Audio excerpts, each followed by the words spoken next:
गढ़ा चली नवीन ओडिशा सबुठी चली रूपांतरण बदलुछि गाँर नक्शा।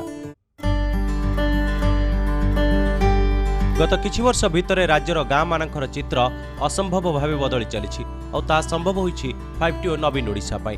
रास्ताघाटू नहीं गृह निर्माण, जलाशय श्मशान, परिमल पानीय जल सबुरी होइछि विकास। समृद्धिर पहाच चढ़ी गाँ आगौछि आगकू आगकू। ता संगकू हाथ मुठारे जोगाजोग पाई लक्ष्मी बस, व्यवसाय पाई ऋण और डिजिटल लेनदेन पाई आम बैंक सेवार सुविधा पहुंची।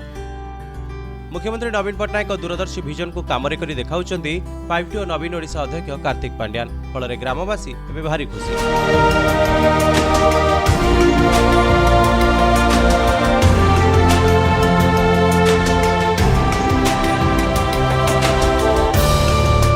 जोठी दिने कादुआ पचपच माटी रास्ता थिला सेठरे हसुची कंक्रीट सड़क।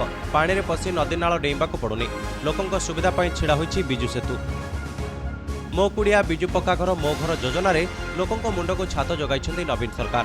गाँ रे हाथ पांतारे आम बैंक योजना रे डिजिटल बैंकिंग सेवा पहुंची। राज्यर सबु गाँ रे पाइप पानी पहुंची विभिन्न योजना रे। लोके दुआर मुहरे टैप मोड़िले स्वच्छ पीवा पानी नीति मिल जाउछि। प्रति पंचायत रे हाईस्कल को 5T हाईस्कल में परिणत करी शिक्षा क्षेत्र में अभूतपूर्व रूपांतरण करा जायछि। कल्याण मंडप और पार्क गाँ गाँ रे सहरर छाप छाड़ी। मिशन शक्ति गृह निर्माण द्वारा महिला सशक्तिकरण नुआ धारा सृष्टि होइछि ओडिशा रे।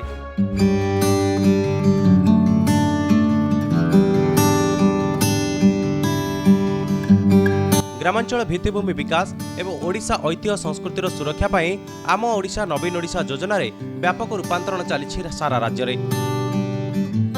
जगन्नाथ संस्कृति और ओडिशा महान ऐतिह्य सांस्कृतिक भित्तिभूमि विकास होइछि। प्राथमिक शिक्षार उन्नतीकरण सहित महिला और युवपीढ़ी सशक्तिकरण होइछि। क्रीड़ा भित्तिभूमि उन्नति होई गाँ गंडारे खेल पड़िया निर्माण होइछि।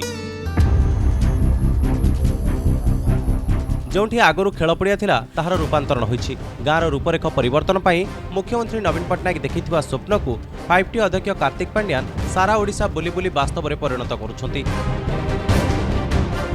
गत पाळीर आम गाँ आम विकास योजना आउ ए पाळीरे आम ओडिशा नवीन ओडिशा समग्र राज्य में रूपांतरणर नुआ परिभाषा लेखुछि कहले भूल हेब नाही।